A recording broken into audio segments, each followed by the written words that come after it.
privilege to address such a distinguished group of scholars and foreign policy practitioners on the important subject of strategic vision of Pakistan foreign policy.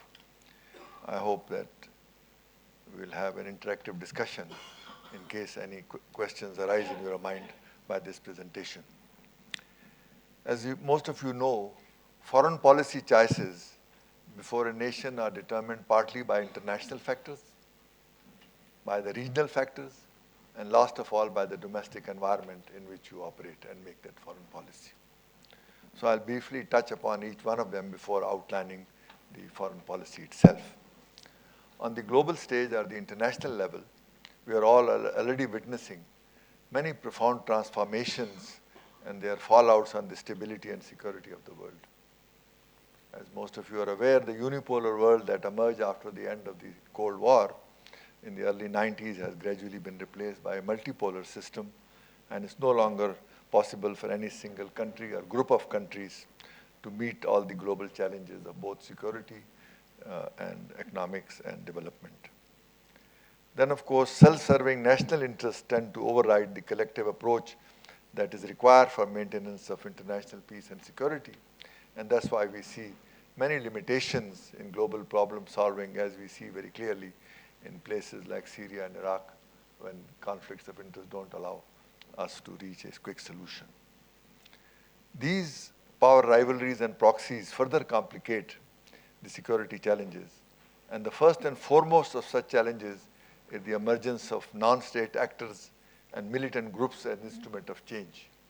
And this adds a new dimension because those are not automatically come under the purview of traditional power politics in which you can defeat them with armies or with tanks and aeroplanes. These are different breed of challenges. So the world has therefore basically shied away from the chronic hotbeds of issues like Palestine and Jammu and Kashmir, and thus failed to limit the social and ideological disillusionment that arises from unresolved disputes.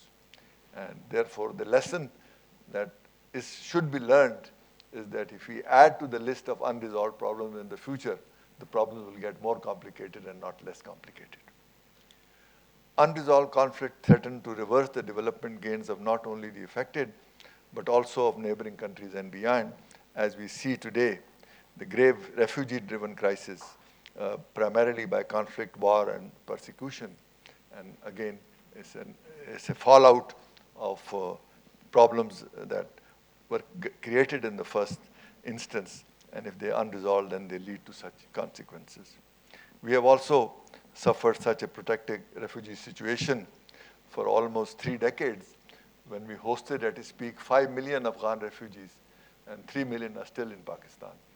And initially we had some assistance, but for the last 15 years, we are managing 3 million refugees without any international assistance. So you can see the mixture of global factors that are emerging, which creates uncertainty and a very complex set of objectives and realities in which you have to contend. Our regional geostrategic landscape is even more complicated because most of the trouble spots that you see in our part of the world, in the Middle East, are in that region, whether it's Iraq, whether it's Syria, whether it's Lebanon, then Yemen, and you can see country after country. And there is, of course, the Afghan crisis. So the region in which we live has been the graveyard of 3 empires in the last century. I don't know what will happen in the current century, but it is a very volatile and complex region.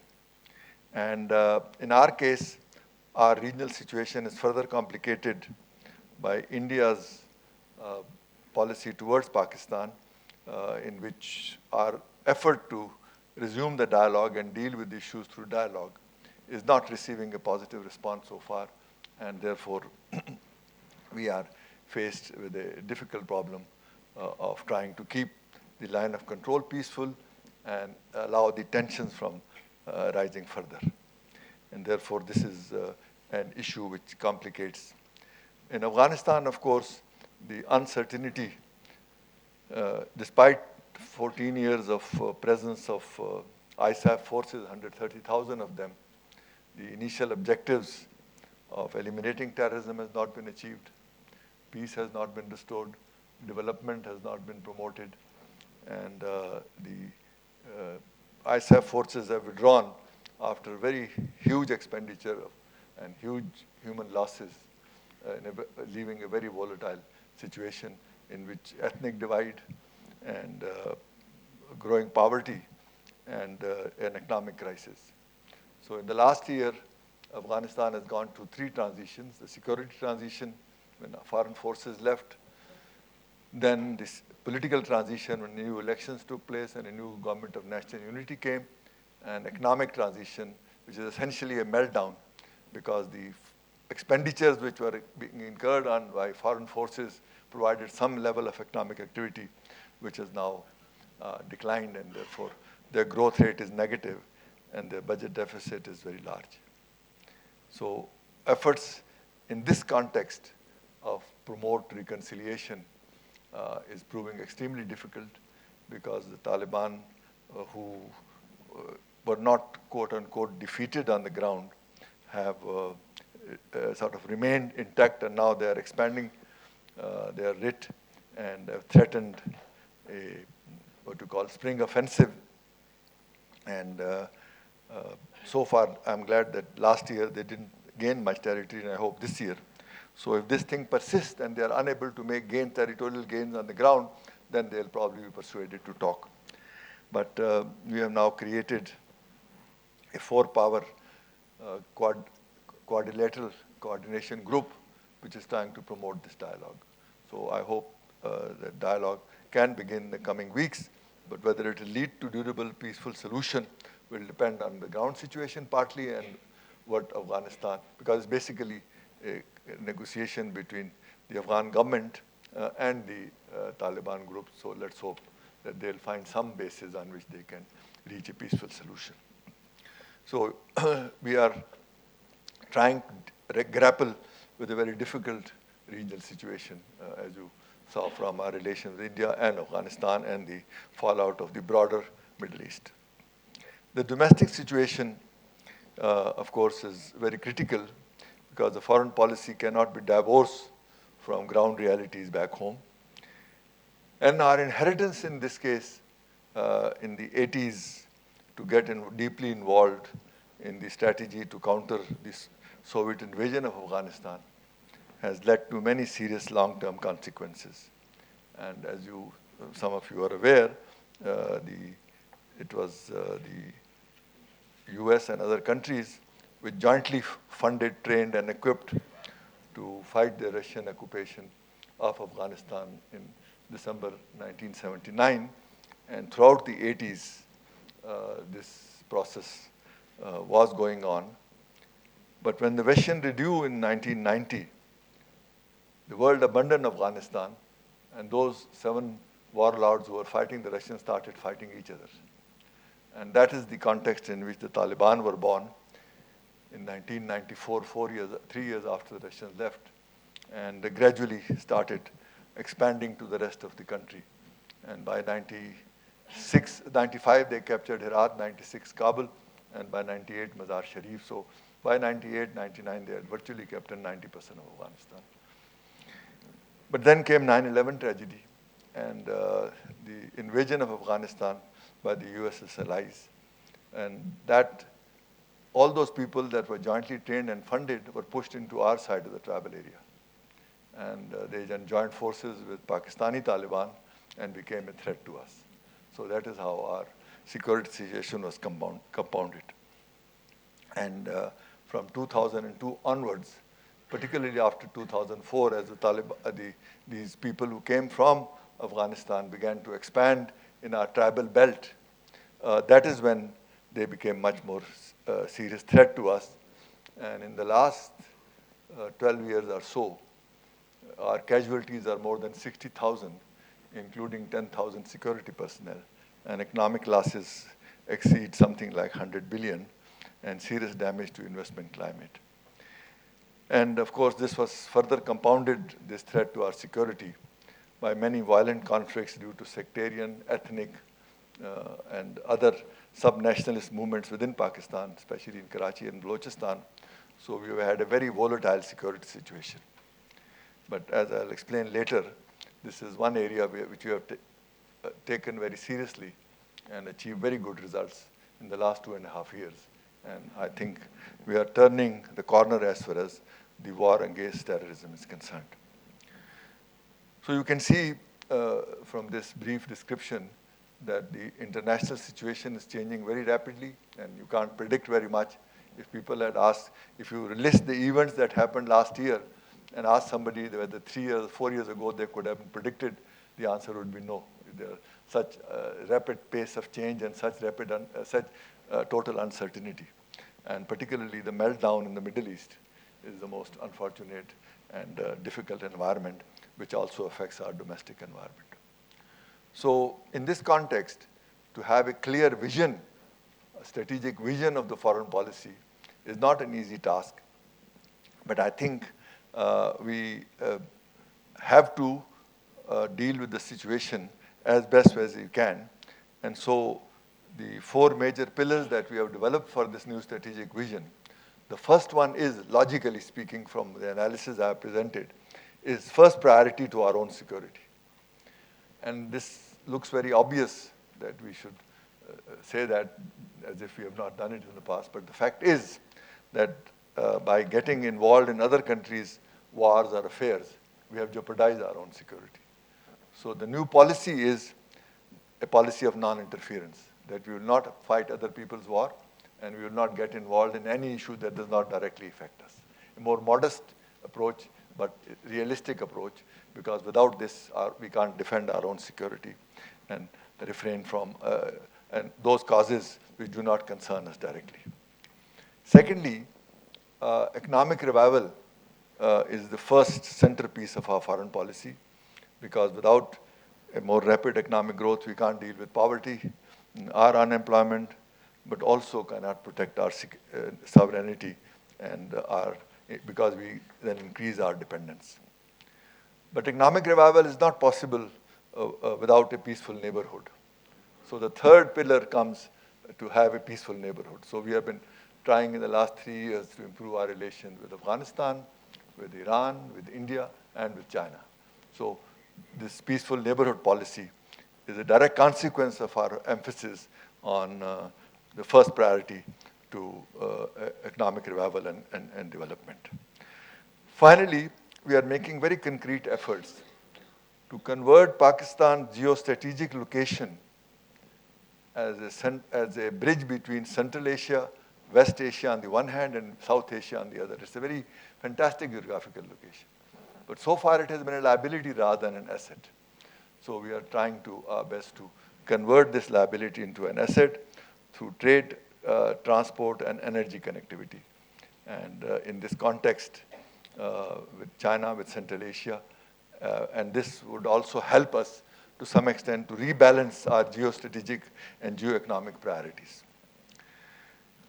Now, within this vision, the first point that I mentioned, how to protect our security, means tackling terrorism. And so in the last 2.5 years, we have taken up this challenge much more squarely. And it requires a multidimensional approach. It's not something that you can achieve through military means alone. But we did start the first operation within 3 months of our government coming in, that is in September 2013 in Karachi. Then in June 2014, the operation Zarb-e-Azb was started in North Waziristan, a tribal area, because as I mentioned earlier, when the Taliban were pushed into our side of the tribal area, they first came to Waziristan, then started traveling north. By 2007, they had become a major threat. So 2009, the reverse started, and the Swat operation, then after that, South Waziristan, then Orakzai, then Khyber. So in 5 years, we had able to clean out 6 of the 7 agencies. But North Waziristan was the only one, which is the largest, and was left as a hotbed of all the groups which had developed their infrastructure, suicide bombing training centers, IID factories, communication networks, hospital facilities. It was and not just Taliban, but all other terrorist group, Chechen, Uzbeks, Tajiks, Etam, and so it was so in June 2014, this operation started, and we have now managed to clear about 95% of the entire area. It was a very difficult operation. We lost several thousand soldiers in the process, but it has been successfully completed. But some of those people escaped into the urban centers because they realized the operation was going on, so they escaped, and now their infrastructure is not there, which supports them. But now in the cities, they have taken small properties and they can do some incidents. Some suicide bombers, it's not difficult to train a young person in a house and then send him out to a park to blow himself up. But their basic infrastructure is gone. Then came the school attack in December 2014, in which 140 children were killed by terrorist attack. And that shook the nation. And as a result, we were able to achieve a political consensus among all the political factors and groups that enough is enough. We can't allow this thing to continue. And within 2 weeks, there was a national action plan, a comprehensive national action plan, which is now under implementation. So this political consensus has been a very major missing link in our strategy earlier, because some groups were still sympathetic for one reason or another. So that political consensus started, and the National Action Plan is now carrying out what you call intelligence-based operation, which means combining the police intelligence with the semi-military and then the military force where needed. And we have, I think, apprehended 20 to 25,000 extremists so far. Some are released back if they are innocent. Otherwise, you interrogate and try to find out what is happening. And we had to require new laws to keep them under detention for longer periods without trial, so that we are able to apprehend, to find out who's their facilitator, how do they operate, and so on and so forth. So as a result, in last year, 2015, the number of attacks, bomb blasts and suicide attacks were 50% less than the preceding year. And this year, we hope it will be even better. That's why I'm saying, while in the global level and the regional level, the incidence of terrorism is increasing in Pakistan, we have managed to bring it down. But the next more difficult stage is what we call madrasa reforms, because there are 8,000 unregistered madrasas. They are being closed down, and all the madrasas are now required to report their financing, and they are under tight control. They can't admit foreign students. And the third stage would be de-radicalization, in which you try to win the hearts of mind by changing the curriculum and so on and so forth. So it's a very comprehensive program that is now underway, and it will take another year or two to overcome the remaining challenges. But I think the improvement in the security situation in the country is already visible, and as a result, we see signs of economic revival and higher investment. And therefore, government has also intensified this economic recovery program, including priorities for trade as well as resolving the energy crisis, which was one obstacle. So this action against the extremism plus emphasis on the economy are the two major positive factors that have happened. The third one is that the democratic process and institutions are also getting stronger. And this is not just the fact that one elected government from 2008 to 2013 handed over power to another elected government. And we hope that in 2018, the process will continue. But we also have strengthened other important prerequisites for democratic processes. One is, of course, strong parliament that we have, and an independent judiciary, which after the judicial movement of 2008 and 2009 has emerged very strong. And we have a very free media and a vibrant civil society. So I think these are the elements of the democratic process that we have. And I think in this case, if the other important thing that has happened is our cooperation with China, where we have achieved quite remarkable results. Because based on this vision that I mentioned, and the improvement in ground realities, the implementation of this policy, as I mentioned earlier, that how to create regional connectivity by converting our geopolitical location into an asset. Therefore, the Pakistan economic corridor is an important element of China's One Belt, One Road initiative. And it involves a total investment of something like $46 billion over the next 7-8 years, which will push up our growth and saving rate by at least 1 or 2%. And that itself will be a game changer. But it will also open our links with Central Asia and West Asia, because the roads will get connected there. Because it's not just a road, it's a complex set of projects, and 30 billion out of 47 billion is power projects, and the remaining is for infrastructure, as well as industrial parks and rail and other connectivities.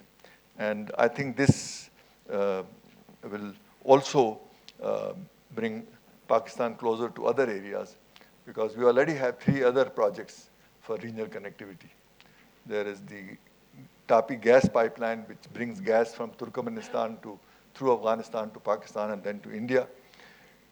We have a Kaza 1000, which is an electricity project from Tajikistan and Kyrgyzstan to Pakistan. And we also have the Iran-Pakistan gas pipeline, which is in the pipeline, and then, of course, Torkham-Jalalabad-Kabul motorway to take advantage of, to bring the mineral resources of Afghanistan for export. In terms of regional cooperation, therefore, we also hope, as we become members of the Shanghai Cooperation Organization, this will also increase our links with those countries. We, of course, want to also make SAARC, the South Asian organization, a more vibrant regional development organization. And we will be hosting the SAARC summit in November this year, and we hope it will help us to achieve that. Secondly, we have been actively, as I mentioned briefly earlier, participating in peace reconciliation in Afghanistan, because after the formation of the National Unity Government in September 2014, our relations with Afghanistan has improved, but the ground realities are extremely complicated and difficult, because Taliban are also divided, because after Mullah Omar's death, the new Amir is trying to show that he is much more jihadist in terms of achieving the objectives. And so last December, we created a quadrilateral coordination group between China, America, Afghanistan, and Pakistan to jointly promote the reconciliation effort. And it has had 3 or 4 meetings, it has a roadmap, but ultimately the negotiation is between the Afghan government and the Taliban. As I mentioned briefly in the beginning, our relation with India continue to challenge our dream of peaceful neighborhood.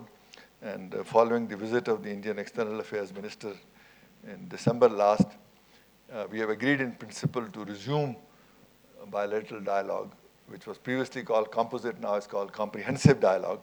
But then the Pathankot attack happened on 1st January, and we are cooperating closely. Our joint investigation team visited Pathankot and Delhi last 2 weeks ago, and we are now pursuing those investigations fully.